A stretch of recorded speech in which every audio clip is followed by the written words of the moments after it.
तो आज के सेशन में हम डिस्कस करेंगे आईवी फ्लूइड्स। आईवी फ्लूइड का क्या मतलब होता है? इंट्रावीनस। इंट्रा का क्या मतलब होता है? इनसाइड। वीनस का क्या मतलब है? वेन। जो भी फ्लूइड हम वेन के अंदर देते हैं उसको बोलते हैं इंट्रावीनस। तो इंपॉर्टेंट जो फ्लूइड्स हैं जो अक्सर बहुत ज़्यादा यूज होते हैं वार्ड के अंदर, लेकिन कंपोजिशन का नहीं पता होता स्टूडेंट्स को, ठीक है। तो आज हम उनमें डिफरेंस क्या होता है, हर किसी की क्या कंपोजिशन होती है, वो डिस्कस करेंगे, ठीक है। तो इनमें हमारे पास कौन कौन सी कैटेगरीज होती हैं? एक होता है एनएस, जो बहुत ज़्यादा यूज इसको बोलते हैं नॉर्मल सेलाइन।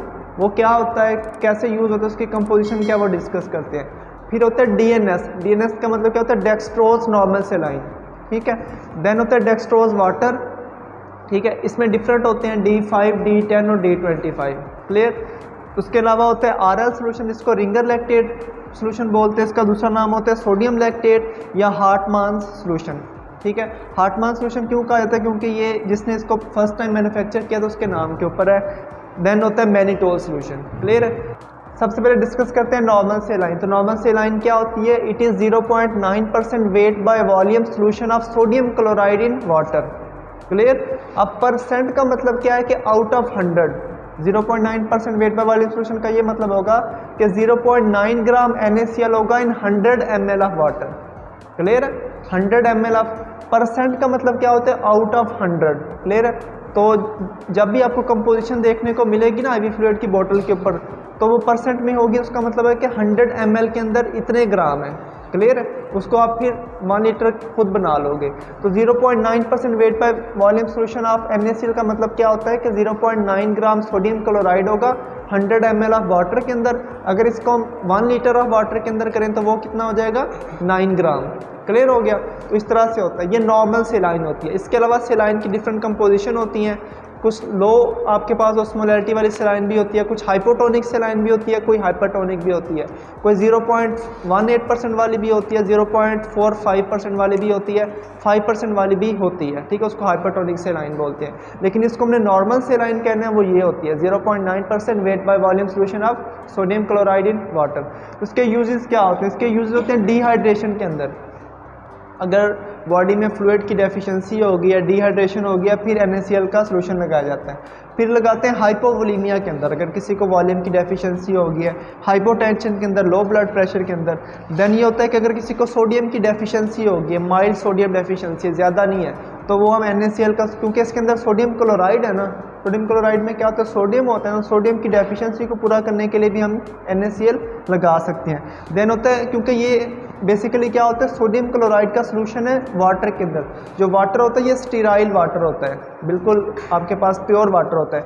इसलिए हम वुंड्स को क्लीन करने के लिए, जो जख्म धोने के लिए भी हम इसको यूज़ कर सकते हैं, क्लियर है। तो ये हमने मेन डिस्कस किया नॉर्मल सेलाइन क्या होता है, उसके क्या यूजेस होते हैं। लेकिन आपने एक बात याद रखनी है, अगर कोई हाइपरटेंशन का पेशेंट है ना, उसको सेलाइन अवॉइड करेंगे। क्यों? क्योंकि इसके अंदर एक तो सोडियम होता है, दूसरा इससे क्या होगा? इससे फ्लूइड बढ़ेगा। तो दोनों चीज़ें जो है ना वो क्या करा सकती हैं? हाइपरटेंशन करा सकती हैं। तो इसको कितना देना है पर डे, वो डिपेंड करता है रिक्वायरमेंट के ऊपर। यूजुअली आप 3 to 4 बॉटल्स पर डे भी दे सकते हो 1 लीटर वाली, ठीक है। ये डिपेंड करता है कि रिक्वायरमेंट क्या है आपकी। अगर सीवियर वॉल्यूम डेफिशिएंसी है तो आप ज़्यादा भी लगा सकते हो, क्लियर। तो ये हमने नॉर्मल सेलाइन डिस्कस की है। नेक्स्ट हमारा जो आईवी फ्लूइड है वो होता है डेक्सट्रोज नॉर्मल सेलाइन, इसको DNS भी बोलते हैं। डेक्सट्रोज नॉर्मल सेलाइन, इसका मतलब क्या होगा कि इसमें नॉर्मल सेलाइन भी होगी, साथ में क्या होगा? डेक्सट्रोज भी होगा, ठीक है। तो नॉर्मल सेलाइन की कंपोजिशन में भी पड़ती है 0.9% weight by volume solution of sodium chloride in sterile water. तो उसके अंदर क्या होगा? 0.9% का क्या मतलब है कि 0.9 ग्राम होगा इन 100 ml ऑफ वाटर के अंदर, और 5% उसमें वेट बाय वॉल्यूम क्या होगा? डेक्सट्रोज होगा। मतलब कहने का क्या है कि 100 ml के अंदर 5 ग्राम ऑफ डेक्सट्रोज होगा और 1 लीटर में 50 ग्राम डेक्सट्रोज होगा। तो ये क्या होता है? डेक्सट्रोज नॉर्मल सेलाइन इसको बोलते हैं। तो इसकी क्या इंडिकेशन है? इसको भी आप डिहाइड्रेशन में दे सकते हो, अगर फ्लूइड की डेफिशिएंसी बॉडी में हुई है और पेशेंट जो है ना आपका वो डायबिटिक नहीं है तो इसको आप दे सकते हो। डायबिटिक पेशेंट में थोड़ी एहतियात से इसको देना पड़ता है। क्यों? क्योंकि इसके अंदर क्या है? डेक्सट्रोज है। देन इसका इंपॉर्टेंट यूज है इंसुलिन शॉक के अंदर। अब इंसुलिन शॉक क्या होता है? बेसिकली जो इंसुलिन का हमारी बॉडी में काम है ना, वो ये होता है कि ग्लूकोज को ग्लूकागोन में कन्वर्ट करती है, ठीक है। जो भी आप ग्लूकोज इनटेक करते हो ना वर्ल्ड फूड के अंदर, तो उसको किस में कन्वर्ट कर देती है? ग्लूकागोन के अंदर। और ये प्रोसेस कहाँ पे हो रहा होता है? लीवर के अंदर, क्लियर है। आपको ये ऐसा पेशेंट है जो डायबिटिक है, इंसुलिन यूज़ करता है, उसने इंसुलिन तो यूज़ कर लिया, यूनिट्स लगा लिए हैं, लेकिन उसने खाना नहीं खाया, तो जितना भी बॉडी के अंदर ग्लूकोज होगा वो किसके अंदर कन्वर्ट हो जाएगा, ग्लूकागोन के अंदर। लेकिन बॉडी में तो ग्लूकोज की डेफिशिएंसी हो जाएगी ना, उससे वो पेशेंट में क्या होगा, बॉडी में ग्लूकोज की कमी हो जाएगी, उसको बोलते हैं इंसुलिन शॉक। ठीक है, इस इंसुलिन शॉक में भी हम डेक्सट्रोज नॉर्मल सेलाइन दे सकते हैं। देन हमारे पास होता है अगर किसी को एनर्जी की डेफिशिएंसी हो गई है, ठीक है, बॉडी के अंदर एनर्जी की कमी है, वीकनेस हो रही है, कोई ऐसा पेशेंट है जो खुद फ्लूइड नहीं इनटेक इतना कर सकता और साथ में वीकनेस भी है, तो हम उसको नॉर्मल सेलाइन देने की बजाय क्या दे सकते हैं, डेक्सट्रोज नॉर्मल सेलाइन दे देते हैं। ठीक है, क्योंकि अगर इनटेक नहीं है तो ज़ाहिर है ग्लूकोज भी बॉडी में कम हो जाएगा, तो इससे ग्लूकोज की कमी भी पूरी हो जाएगी और फ्लूइड की डेफिशिएंसी भी पूरी हो जाएगी। देन होता है माइल्ड हाइपोग्लाइसीमिया, जब भी हमने बात की, अगर किसी को माइल्ड हाइपोग्लाइसीमिया तो ये वाला सोल्यूशन देते हैं, लेकिन अगर सीवियर है तो हम नेक्स्ट पढ़ेंगे, उसमें डेक्सट्रोज अकेला देना होता है। ठीक है, तो ये हमने डिस्कस कर लिया डेक्सट्रोज नॉर्मल सेलाइन। इसकी जो कंपोजिशन होती है ये 500 ml वाला भी होता है, 1 लीटर वाला भी होता है, लेकिन आपने ये मेन याद रखना है कि 0.9% weight by volume solution of NaCl and it is 5% weight by volume solution of dextrose. Clear. Next हमारा जो IV फ्लूइड है वो है डेक्सट्रोज।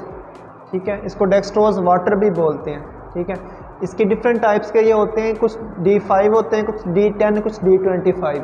तो D5 का क्या मतलब होता है कि 5% weight by volume solution of dextrose in water. अभी हमने DNS पढ़ा था ना, डेक्सट्रोज नॉर्मल सेलाइन, उसमें और इसमें क्या डिफरेंस होता है कि इसमें डेक्सट्रोज की क्वांटिटी तो सेम है, लेकिन उसमें साथ में सोडियम क्लोराइड भी होता है, कितना, 0.9% वेट बाय वॉल्यूम। ये सिंपल डेक्सट्रोज वाटर होगा, इसके अंदर सिर्फ डेक्सट्रोज होगा इन वाटर। क्लियर है। देन D10 का क्या मतलब होता है कि 10% weight by volume solution of dextrose in water. ये वाटर के अंदर 10% वेट बाय वॉल्यूम सोल्यूशन, इसमें डेक्सट्रोज की जो क्वांटिटी है वो ज़्यादा होती है। ठीक है, तो 1 लीटर में ये कितनी हो जाएगी, 100 ग्राम। क्लियर। नेक्स्ट होता है 25% weight by volume solution of dextrose in water, जिसको 25% डेक्सट्रोज वाटर बोलते हैं। तो ये क्या होता है, 25% सोल्यूशन होता है डेक्सट्रोज का इन वाटर के अंदर। तो इसका क्या मतलब होगा, ये यूजुअली आपके पास 25 ml का एम्प्यूल होता है। ठीक है, तो इसकी अब इनकी क्या इंडिकेशन है, इनकी इंडिकेशन ये होती है अगर किसी को हाइपोग्लाइसीमिया हुआ है, ठीक है, बॉडी के अंदर ग्लूकोज की डेफिशिएंसी है, आपने ब्लड ग्लूकोज लेवल चेक किया वो लो आया, तो फिर आप इनमें से यूज़ कर सकते हो। लेकिन अगर सीवियर हाइपोग्लाइसीमिया है, पेशेंट हाइपोग्लाइसीमिक शॉक में जा रहा है, देन हम ये वाला यूज़ करते हैं जिसके अंदर सबसे ज़्यादा डेक्सट्रोज होता है। ठीक है, ये कितना होता है, 25% weight by volume solution of dextrose in water. ठीक है, ये 25 ml का यूजुअली एम्प्यूल होता है, उसके हिसाब से आप कैलकुलेट कर लोगे। क्लियर है। तो इसके अलावा ये जो 5% वाले होते हैं ये आपके पास 500 ml में भी आता है, 1 लीटर में भी आता है, सिमिलरली 10% वाला भी आता है, लेकिन जो 25% वाला है वो कितना होता है, 25 ml का होता है। क्लियर। नेक्स्ट हमारे पास जो IV फ्लूइड होता है वो होता है रिंगर लैक्टेट RL। ये भी बहुत ज़्यादा यूज़ होता है, अक्सर आपने वार्ड में देखा होगा RL ऊपर लिखा होता है, वो होता है रिंगर लैक्टेट। इसका दूसरा नाम क्या होता है, सोडियम लैक्टेट, या इसको हार्टमान सोल्यूशन भी बोलते हैं। अब इसकी कंपोजिशन क्या होती है, इसमें सोडियम क्लोराइड भी होता है, पोटाशियम क्लोराइड भी होता है, कैल्शियम क्लोराइड भी होता है और साथ में सोडियम लैक्टेट भी होता है। क्लियर है, ये इसकी कंपोजिशन है।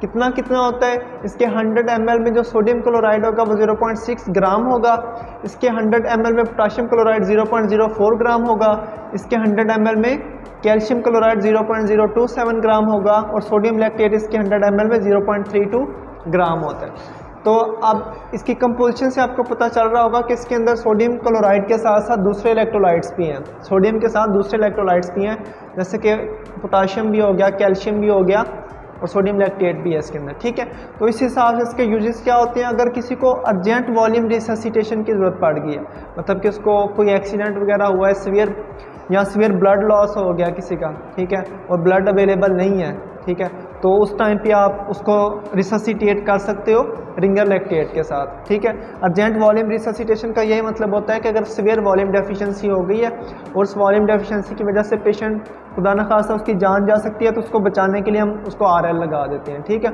और साथ में अगर सीवियर ब्लड लॉस हो गया या बर्न किसी को हो गया, आपको पता है जब बर्न होता है ना, स्किन जलती है, तो उससे भी सीवियर डिहाइड्रेशन हो जाती है, उस केस में भी रिंगर लैक्टेट लगाना होता है। देन ये होता है सेप्सिस, सेप्टिक शॉक अगर किसी को हुआ है, ठीक है, उसमें भी RL का यूज़ किया जा सकता है। देन होता है अगर किसी का इलेक्ट्रोलाइट का इम्बैलेंस हो गया है, ठीक है, इलेक्ट्रोलाइट्स की डेफिशिएंसी, क्योंकि आपको पता है इसके अंदर पोटाशियम भी है, क्लोराइड भी है, कैल्शियम भी है, अगर इनमें से किसी इलेक्ट्रोलाइट की डेफिशिएंसी हो गई है तो आप इसको RL लगा सकते हो। लेकिन इसमें कुछ एहतियातें करनी होती हैं अगर कोई किडनी का पेशेंट है, ठीक है, क्योंकि पता है आपको पता है कि किडनी के पेशेंट में क्या होता है, हाइपरक्लीमिया का रिस्क होता है। इसलिए किडनी के पेशेंट में या CKD का अगर पेशेंट है उसमें RL अगर पोटाशियम उसका बॉर्डर लाइन हाई है तो फिर उसको RL नहीं देना, उसको क्या देना है, नॉर्मल सलाइन दे सकते हो। क्लियर है। और बाकी सिमिलरली इसकी कॉन्ट्राइंडिकेशन है कि अगर हाइपर टेंशन वाला पेशेंट है क्योंकि इसके अंदर सोडियम होता है तो उसमें भी आप थोड़ा अवॉइड करोगे।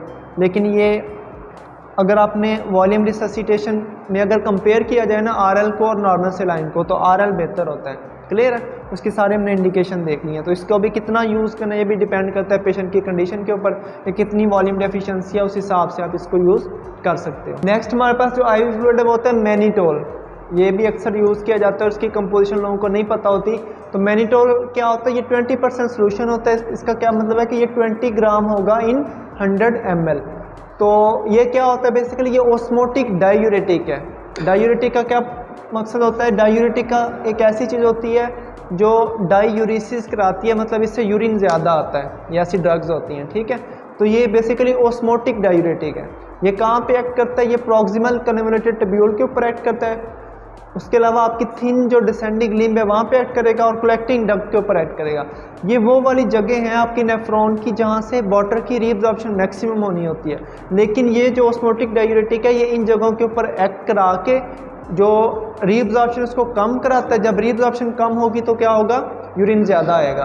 तो अब ये इसको ऑस्मोटिक डायूरेटिक क्यों कहते हैं, क्योंकि इसने बॉडी से सोडियम और क्लोराइड को बॉडी से निकालना होता है। जब ये निकालता है तो क्या होता है, जो यूरिन होता है उसकी ऑस्मोलैरिटी बढ़ जाती है, इस वजह से इसको बोलते हैं ऑस्मोटिक डायूरेटिक है। ठीक है। मतलब कि ऑस्मोलैरिटी बढ़ा के फिल्ट्रेट की जो ग्लोमेरुलर फिल्ट्रेट होते हैं उसकी ऑस्मोलैरिटी को बढ़ा के उसको बॉडी से निकालता है, जिससे क्या होता है आपके पास ऑस्मोटिक डायूरेसिस हो जाता है। मीन के जो आपका यूरिन होगा उसमें क्लोराइड और सोडियम ज़्यादा होगा, उसकी ऑस्मोलैरिटी बढ़ेगी, उसकी रीअब्जॉर्प्शन कम होगी। रीअब्जॉर्प्शन उसकी कहाँ पे हो रही होती है, प्रॉक्सिमल कन्वोल्यूटेड ट्यूब्यूल के ऊपर, थिन डिसेंडिंग लिम्ब और कलेक्टिंग डक्ट। ये वो पॉइंट है जहाँ पे मैक्सिमम रीअब्जॉर्प्शन होती है।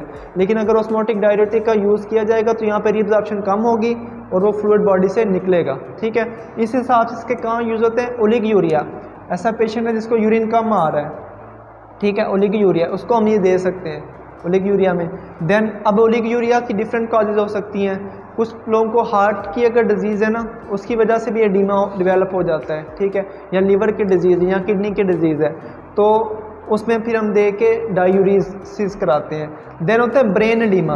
ब्रेन एडीमा में इसको ज़्यादा यूज़ किया जाता है। ठीक है। ब्रेन एडीमा मतलब कि फ्लूइड आपके ब्रेन में चला गया हुआ है, उसको निकालना है तो फिर ये मैनिटोल का यूज़ किया जाता है। देन होता है पेरी ऑर्बिटल एडीमा। आई की डिजीज़ भी होती हैं। ठीक है। इसको ग्लाउकोमा जिसको बोलते हैं, उसमें भी क्या होता है कि फ्लूइड आपकी पेरी ऑर्बिटल रीजन में हो जाता है तो सोज डेवलप हो जाती है आंखों के गिर, तो उसमें भी मैनिटोल का यूज़ किया जाता है। देन ये हो सकता है कि जनरलाइज्ड बॉडी एडीमा में भी आप इसको दे सकते हैं। मीन के जो इसका मेन पर्पज़ है वो ये होता है कि ये डायूरेसिस कराता है। इससे क्या होगा, यूरिन ज़्यादा आएगा, जो फ्लूइड बॉडी में एक्स्ट्रा जमा हुआ है वो क्या होगा, निकलेगा। तो इसको मैनिटोल को हम यूज़ कर सकते हैं। तो इसको कितना यूज़ करना ये भी डिपेंड करता है इंडिकेशन के ऊपर कि पेशेंट आपका किस तरह का, आप किस लिए यूज़ कर रहे हो। आपको इसकी कंपोजिशन पता होनी चाहिए और इसके यूजेस पता होने चाहिए। क्लियर है। तो ये हमने सारा डिस्कस किया मेन कि कौन कौन से इंट्रावीनस फ्लूइड होते हैं। ठीक है। उनकी क्या कंपोजिशन है, उनके क्या यूजेस हैं, उनको देना कैसे है, कब देना है। तो आई होप ये बेनिफिशियल होगा आपके लिए। ठीक है। क्लियर है।